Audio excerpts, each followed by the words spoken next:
Para você que já conhece e que se interessa ou que desconhece Engenharia Mecânica por Dr. Johnny Silva. Doutor, muito obrigada por estar aqui conosco para falar um pouquinho de ti, da sua carreira, dessa tua trajetória de vida profissional e acadêmica, né? A gente, num primeiro momento, como o intuito é que os meninos que estão aí na linguagem deles, perdidos, tentando se achar, e agora é o momento, né? Início de ano, de repente acabaram de sair de um terceirão aí, estão querendo encontrar algo para seguir em frente. Eu gostaria de saber, dentro da sua profissão, da sua carreira, do que você escolheu, o que é ser um engenheiro mecânico para Johnny Silva? Cláudia, é uma satisfação estar aqui no seu programa, nossa. no Clau Spa, tratando sobre bem-estar, qualidade de vida. A gente sabe que hoje em dia é fundamental a qualidade de vida, está intimamente ligada com a sua escolha profissional, que demanda grande energia na nossa vida. Engenheiro mecânico é aquele profissional que está disposto a resolver problemas dentro de um escopo relacionado com máquinas, com equipamentos. Mas hoje em dia, cada vez mais é necessário que ele também saiba lidar com pessoas. Porque, como a gente estava falando antes, quanto mais complexos são os sistemas, os equipamentos, mais pessoas ele vai estar lidando hoje em dia. Como eu tive a oportunidade de ser coordenador de curso na UFSC durante algum tempo, eu ia interagir com os estudantes de cursinho e essa pergunta acontecia. Então, o engenheiro mecânico é aquele profissional, primeiramente da engenharia, que trata da capacidade de você desenvolver equipamentos para mobilidade, para resolver problemas de locomoção em geral. Então tem que ter aptidão para isso. Tem que ter aptidão. E é clássico dizer que para ser um bom engenheiro você tem que gostar das exatas, isso já é meio que muito conhecido, meio senso comum. Mas hoje em dia, cada vez mais, além de exatas, eu recomendo que a pessoa saiba lidar com a equipe, saiba lidar muito bem com as outras pessoas. Por mais que você busque os livros, as pessoas são muito mais complexas. Mas isso em tudo, né? Em relação de trabalho, até em busca da qualidade de vida, do bem-estar físico e mental de todos, assim, isso é primordial, né, doutor? Perfeito. Além disso, é importante, hoje em dia, você ter uma aptidão para buscar desafios. Eu acho que o engenheiro é aquele movido a desafios. A gente estava conversando antes, o Brasil tem um grande déficit de engenheiros. O Brasil deveria formar em torno de 4 a 6 vezes mais engenheiros do que está formando, se a gente comparar com países como a China, com países como a Coreia do Sul. Então, hoje eu digo para os garotos da universidade, onde eu trabalho já há 20 anos, que se você quer praticamente um passaporte para o exterior, para viver realmente como cidadão do mundo, faça engenharia. E entre as várias opções de engenharia, engenharia mecânica, em Joinville tem a engenharia de mobilidade, onde a sua filha estuda, e foi lá que a gente se conheceu no congresso. E as opções são muito amplas, né? Agora, o interessante é a própria história de cada engenheiro. Cada engenheiro tem uma história única, né? Então, eu sou engenheiro formado na Universidade Federal da Paraíba. Então, me formei em 86. E meu primeiro trabalho foi no engenheiro de indústria. Eu fui grande desafio. Primeiro grande desafio. Então, eu fui ser engenheiro de uma indústria na área de alumínio, é uma multinacional. E eu comecei a trabalhar nessa indústria com carteira assinada 2 meses antes de completar 21 anos. Então eu fui muito precoce em muitas coisas. E nessa indústria, a indústria me abriu algumas possibilidades, eu fiz curso pela indústria, também dei cursos lá. Mas o que aconteceu, eu fui capaz de, analisando a vida de profissionais que estavam há 12, 14, 15 anos naquela indústria, avaliar se aquilo seria minha carreira profissional. E como a gente estava conversando antes, a minha grande decisão, a decisão mais difícil, aquele que criou um Y na minha vida, eu tomei aos 22 anos de idade, estava quase 2 anos trabalhando na empresa, que foi, eu larguei aquela empresa e vim fazer mestrado. E vir fazer mestrado em Santa Catarina, na UFSC, e morar em Florianópolis, foi a mais difícil e a mais acertada decisão que eu tomei na vida. É porque a sua carreira, ela te imprime muitas vertentes, né, doutor? Exatamente. Tem vários caminhos a seguir. E aí o grande desafio, então, para o engenheiro mecânico é que caminho seguir. Que caminho seguir. Deixando bem claro, assim, hoje eu já fiz trabalhos com indústrias, oriento pessoas que estão relacionadas à indústria, engenheiros de indústria, então acho fundamental a gente ter essa interação com a indústria. Só que naquele meu perfil, como engenheiro novo, e naquele perfil de indústria, como engenheiro mecânico, eu via que minha trajetória não seria ali. Eu tinha uma busca maior pela capacidade técnica, pela formação técnica. Então eu vim para Floripa, a gente chama de Floripa, a gente já morando aqui há muito tempo, né? Vim para Floripa e aqui fiquei, eu terminei mestrado em 90 e fiquei como pesquisador da UFSC. E através do meu contato com a UFSC, eu posso dizer que literalmente me tornei um cidadão mundial. A UFSC me proporcionou a chance de morar no Japão, onde eu fiz um curso de 5 meses. Eu tive a oportunidade de morar na Inglaterra 1 ano e meio, onde eu fiz parte do meu doutorado. Meu doutorado saiu pela UFSC, mais parte na Inglaterra. E mais recentemente, como você sabe, há coisa de 2 anos, eu fiz um pós-doutorado na NASA, morando na Califórnia, no Vale do Silício, que é realmente o centro quando se fala de tecnologia de ponta na área então, dentro desse contexto todo, a sua profissão também te imprimiu muita qualidade de vida, né, doutor? Total. Então, assim, a qualidade... Mesmo na busca dela, assim, Exatamente. de atingir o objetivo. Existe um ditado que diz que tão importante quanto o seu objetivo é o seu caminhar. A jornada é tão importante quanto o objetivo, né? Então, ter esse objetivo, mas ter uma jornada propícia para isso. Então, a profissão de engenharia mecânica é extremamente ampla. E, felizmente, nós temos aqui na UFSC uma das melhores escolas do país, tanto na graduação como na pós-graduação. E com forte interação com as indústrias e forte interação também com o exterior, com as instituições internacionais. A gente estava comentando antes sobre carreira profissional, né? Sim. Então, essa época do ano, janeiro, todo mundo está pensando quais são as grandes metas, quais são os grandes objetivos. A gente estava comentando de uma matéria recente que saiu, de uma empresa que é referência no Brasil na área de RH, que é a Cato, fez uma pesquisa e mostrou que mais de 50% da população brasileira coloca como objetivo desse ano mudar de trabalho. Mudar de emprego. É porque a busca pela satisfação pessoal. Isso é qualidade de vida, né, doutor? Exatamente. Tem então, que fazer o que gosta, independente de valores, né? Completamente. Os valores são consequência do seu bem-estar. Então, se mostrou nessa pesquisa que a maioria das pessoas estava disposta a mudar de emprego mesmo ganhando menos. Quer dizer, o primeiro motivo era a busca da qualidade de vida, depois vinha a questão de satisfação salarial. Até porque se não fizer com amor, não vai fazer bem feito. Exatamente. Não adianta estar onde está. A gente estava comentando antes sobre isso, porque eu me senti completamente espelhado nessa pesquisa, que foi a decisão que eu fiz há 22 anos, porque minha primeira bolsa como mestrando foi menor do que meu último salário como engenheiro. Mas o que é fundamental para você definir a sua carreira? A gente estava falando da analogia do windsurf. Sim. Não sei se você quer falar do windsurf. Eu quero muito, porque eu gostei muito dessa analogia.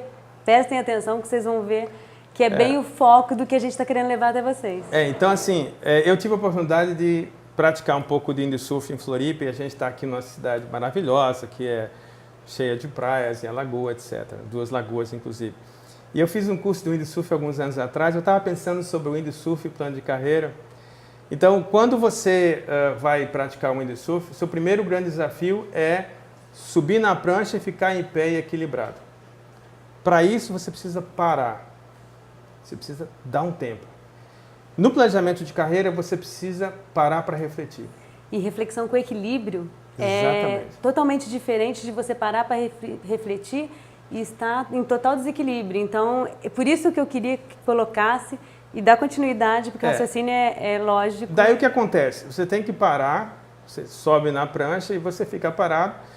Conseguir o equilíbrio, essa é a sua primeira parte da lição. A segunda parte é você tem que ver de onde vem o vento, a direção do vento e como estão as marés. No caso, eu fiz um curso na Lagoa da Conceição. Então, você tem que ver como é... Fazendo analogia, na sua carreira, na sua vida, você tem que parar e você tem que ler o mundo. Quais são as forças que estão te motivando e quais são as forças que estão te desmotivando. Isso é fundamental. Você tem que parar e ler o mundo. Daí você tem que definir um objetivo. Para onde você quer colocar aquela prancha? Aí você, na sua vida profissional, você tem que ter o foco. Nesse foco deve ser aquilo que potencializa os seus talentos, né? E considere um pouco de você aprimorar as qualidades que te faltam para naquele desenvolvimento de talentos que você tem. Então, você define um objetivo na tua carreira profissional. No windsurf, você está dizendo onde é que você vai. Você aponta a prancha para onde você vai. A vela está diferente. Depois que você definiu o equilíbrio, você aponta a prancha, daí você realmente pega a vela em função da direção do vento e você começa a fazer com que o vento atue sobre a vela para te mover então no teu objetivo. O que significa isso? Você tem que ler o ambiente, executar algumas ações e ver como aquele ambiente vai te responder.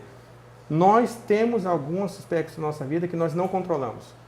Sim, são os ventos sus. Exatamente. Nós não controlamos a intensidade, nós não controlamos a direção do vento, nós não controlamos a força das marés, não controlamos isso, Sim. que está ligado aos ventos, inclusive. São os obstáculos também encontrados, Exatamente. né? Mas a busca pelo objetivo tem que ser primordial. Exatamente, mas um bom velejador, ele consegue, independente das situações, com a sua habilidade na vela, ele seguir em frente e chegar ao seu objetivo. Sem dúvida. E ele sempre, quando ele vai entender esse objetivo, ele vai velejar, tipo, alterando a inclinação e o ângulo da vela, mas em função daquele objetivo que ele traçou.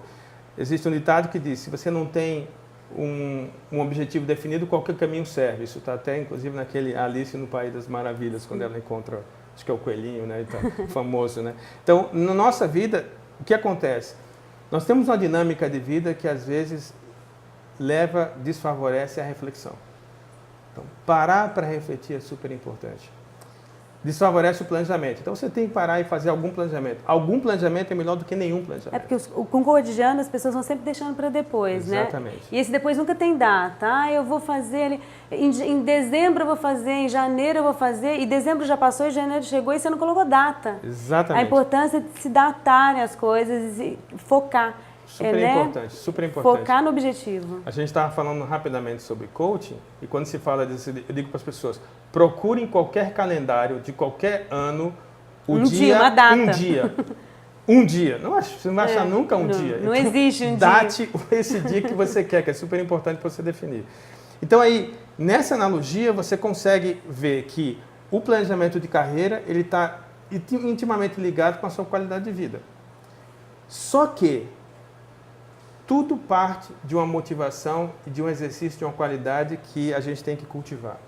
Sim. E eu digo para as pessoas que é uma das qualidades que a gente fala muito, mas a gente não cultiva nem de sempre, porque é natural, a gente gosta de estar na zona de conforto, e é coragem para mudar. E muitas vezes não é confortável nem refletir, né? Exatamente. E quanto mais decidir por esses obstáculos, vento sul, tem que desviar o caminho, querem mais seguir em frente, não ficar olhando muito para os lados, e às vezes vão seguindo e aí a qualidade de vida fica zero, porque você vai seguindo, mas vai ser levado pela maré muitas vezes. Exatamente. E então, não vai... deixa a vida me levar. Exato. E você, quando eles falam assim, não sei, deixa a vida me levar. E você sabe onde pode levar. Aí vai levar, às vezes, o objetivo. E as pessoas se sentem infelizes porque não conquistam os objetivos que realmente as vão satisfazer pessoalmente, às vezes... vão escolher uma carreira, não tem que focar qual carreira dá mais dinheiro, não, vai dar dinheiro aquela que você fizer bem, porque se você for um profissional medíocre, não adianta a carreira que você escolher, você tem que focar algo que te faça bem, porque aí você vai fazer bem, fazendo bem, a pessoa ganha-se bem fazendo as coisas bem, né, doutor? Exatamente. Não é isso? Exatamente. Então, assim, eu quando tinha a oportunidade de interagir com os vestibulandos, o pessoal de cursinho, que era de todas as minhas atividades como professor da UFSC, que eu mais gostava, eu nunca falava da questão salarial como início. E que às vezes é o primeiro foco. Principalmente exatamente. Eles quando estão novos, eu quero fazer algo que ganha dinheiro. Gente, nem sempre o que ganha dinheiro é o que você tem aptidão ou que vai fazer você se realizar internamente. E isso é importantíssimo. Só que hoje em dia, assim, você pode conciliar aquela história do ou, né? Então, às vezes, ou você ganha bem, ou você tem satisfação no trabalho, ou você vive num lugar que gosta. É possível com algum plano, é possível com alguma estratégia, você conseguiu ganhar bem. Conciliar tudo. Conciliar tudo. Então, a gente estava falando das minhas andanças e, assim, a experiência de morar no Vale do Silício, aonde eu estava trabalhando, com as pessoas que eu estava trabalhando, eu acho que eu tive o melhor de todos os mundos naquela situação. Estava na zona de conforto. Estava na zona de conforto. Só que para chegar lá, eu tive que sair da zona de conforto para me mobilizar até lá. Exatamente. Então, assim, o exercício da coragem, né? De onde parte o exercício da coragem? A gente tem que ter ideia de que você deve fazer um processo que muitas pessoas colocam isso como roda da abundância. Declarar qual é o seu propósito de vida. Quem é você como pessoa? Depois você tem que... Traçar os objetivos. Traçar os objetivos, mas traça objetivos porque você tem autoridade sobre sua vida. E autoconhecimento. Exatamente. Essa coisa de falar quem é você, até para você saber onde você quer chegar, você tem que se conhecer, saber onde... Perfeito. Porque senão você não vai saber nem onde que você quer chegar e você vai... Exatamente. Daí depois de você declarar sobre a sua vida, quem você é, você faz um exercício de solicitar. Pede ao universo. Pedir ao universo pode ser pedir a pessoas, pedir a instituições, pedir a força transcendental, que você entende que é o universo. Depois você deve receber do universo algum sinal e você deve arriscar. Nesse arriscar, muitas pessoas aí falham, porque não arriscam muito. Mas é muito bom falar em universo, porque no universo ele te traz o que você merece. Só que as pessoas querem merecer, mas não querem fazer por merecer, né? Perfeito. Tem um princípio que eu gosto de mencionar: a realidade do ser humano é seu pensamento. Sem dúvida. Mente são e corpo são. Tudo inicia pelo pensamento da pessoa. Tudo. Só que o seu pensamento é um poder em potencial. É como a comporta de uma grande usina que, se estiver fechada, não gera energia. Nós somos energia pura, doutor. Exatamente. Só que você transforma aquele pensamento com energia potencial em ação. Daí você consegue obter resultados. E toda ação vai levar a uma reação, que pode ser uma reação positiva, te impulsionando naquele objetivo que você mirou, ou pode ser uma reação adversa. Se for uma reação adversa, você tem que colher um aprendizado. Ou seja, em todas as experiências que você tem a possibilidade de aprender. Sempre. Aliás, é errando que se aprende. A criança, de tanto cair, ela aprende a andar. Se ela ficasse estagnada, ela não moveria um passo. Tem um detalhe. Errando que se aprende, é verdade, e grande parte do aprendizado humano. Desde que a gente aprenda com os erros. O problema é que tem gente que insiste. Só que tem uma coisa, Cláudia. Tem um recurso que é um recurso muito difícil, chamado tempo. Então, para você diminuir a sua possibilidade de erros, existem técnicas, existem estratégias, e uma delas é modelagem. O que significa isso? Você deseja ser um profissional. Você tem aí entre seu público 18, 19, 20, 21, sei lá, 25 anos. Você deseja ser um profissional em determinada área. Modelar é você estudar as pessoas de sucesso que conseguiram aquele objetivo que você quer. Quais foram as estratégias, quais foram os passos, formação, pontos da vida que a pessoa mudou radicalmente. E aí você consegue, com menos esforço, com menos erros, chegar àquele objetivo, porque você parte de um processo de modelagem. Quanto mais ampla for a sua base de modelagem, quanto mais amplas forem as pessoas que você modelar, mais chance você tem. Mais gente que você se espelhar, no caso, é ganho de tempo. Então isso ganha tempo. Então, assim, é verdade que os erros são grandes lições, são grandes degraus na nossa vida. Isso é indiscutível. Partindo desse princípio, todo mundo pode atingir os objetivos, né? Porque tem gente que não acredita em si. É verdade. A gente estava comentando um pouco antes a questão de definição de visão. Então, um exercício que se recomenda é, na hora de você definir a sua visão profissional, faça a seguinte pergunta a você mesmo: onde eu quero estar daqui a um determinado tempo? 2 anos, 5 anos, 10 anos, como se tudo o que você deseja acontecesse de positivo. Como se todo Lei da atração, isso. Você já se enxerga. Como se todas as forças fossem favoráveis, no melhor dos cenários. A arte da guerra fala disso. Fala disso, exatamente. Então, isso é um exercício de visão. Qual é o melhor dos cenários? Eu fiz esse exercício no que resultou a história da NASA, case motivacional, etc. E aí, na hora de você definir a visão, você é aquele cara do windsurf que diz assim: eu quero chegar exatamente na costa da lagoa. Estou partindo da agendeira, mas eu quero chegar naquele...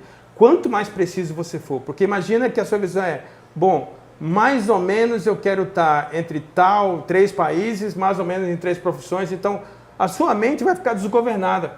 É aquele cara do windsurf que está mirando um alvo que está móvel. Ele é muito mais difícil. Então, tente ser específico.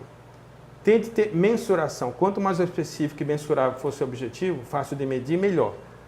Então, existem algumas orientações para isso. Então, voltando à questão da visão. Defina essa visão no melhor dos cenários. Depois da visão, você tem que definir um plano.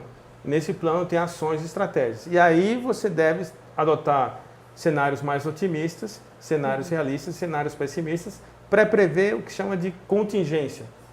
O que eu vou fazer se tal coisa der errado? Para saber lidar com essa diversidade de obstáculos que vão encontrar pelos caminhos, mas nunca desanimando, né? Exatamente. O problema é que muitas pessoas já começam o planejamento colocando os obstáculos. Então são duas coisas diferentes. A definição da visão deve partir de um cenário o mais ideal, específico, mensurável, realista, que você consegue e entende que você pode atingir. Então, assim, quando a gente faz isso, Cláudia, existe uma mobilização de forças que está além da nossa capacidade mental. O universo conspira ao favor. Exatamente. Então, assim, Eu tinha a visão de que poderia ser aceito por universidades dos Estados Unidos de referência, tipo Stanford, MIT, etc. Acabei sendo aceito por Stanford, mas eles perderam meu e-mail, tem toda uma história que eu não vou entrar em detalhes aqui. Mas porque eu tinha essa visão, eu acabei sendo aceito por um centro de referência que é a NASA, que é uma marca que todo mundo E nada conhece. por acaso, de repente esse e-mail já foi perdido para chegar até a NASA. Exatamente, e aí eu conto sobre isso também nas palestras que a gente a gente até não comentou, né? Pode falar um pouquinho da NASA aí, da tua experiência com a NASA, o que o levou a chegar lá, como foi, já que a gente está falando da sua trajetória profissional? A experiência na NASA foi o seguinte, a NASA eu descobri através da internet que a NASA oferecia bolsas de pós-doutorado para pesquisadores e eu apliquei uma estratégia padrão que era falar da minha pessoa e essa estratégia padrão não deu certo. Quando eu descobri uma estratégia, mudei a estratégia e comecei a pesquisar os grupos e ver o que eles faziam e como o meu perfil conseguia encaixar naquilo, eu consegui aceite de uma pesquisadora, mas essa pesquisadora não teria necessariamente verba para ela e ela não poderia gerar uma carta para mim. E aí eu consegui um aceite de um outro pesquisador do mesmo centro. Eu acabei publicando, trabalhando com 2 divisões diferentes. Ao todo foram 6 pesquisadores com quem eu consegui a publicação. Na volta para o Brasil, os estudantes me convidaram, inclusive Joinville aqui, e aí eu percebi que os estudantes se interessavam por essa trajetória profissional e daí a gente elaborou um case motivacional. Sobre isso a gente estava conversando um pouquinho antes. Então, basicamente, a história da NASA foi todos os cenários possíveis, assim, muito além da minha expectativa, deram certo. No aspecto técnico, no aspecto cultural e no aspecto humano. Tá, e dentro de todo esse contexto, qual o maior obstáculo da sua escolha de carreira? São as vertentes, são as escolhas mesmo que têm que ser tomadas para a pessoa traçar o perfil? Porque se ela tem que ter um perfil que se encaixe, dentre eles, lidar com esses obstáculos que o senhor vai explanar. Eu acho que o maior obstáculo talvez tenha sido a definição de um objetivo concreto, no caso da minha carreira como engenheiro mecânico há 25 anos atrás. Quando eu percebi que eu teria que ter uma carreira muito mais ligada à pesquisa, com forte interação com indústrias, etc., mas muito mais ligada à pesquisa do que ao ramo, digamos assim, mais industrial puramente falando, né? Tentando equilibrar os dois. Mas uma vez que você define esse objetivo, as potencialidades são praticamente infinitas. Objetivo definido, escolha feita, qualidade de vida. Você hoje se sente realizado profissionalmente com as suas escolhas? Essa pergunta me vem sempre e hoje me sinto uma pessoa completamente realizada na escolha profissional que fiz.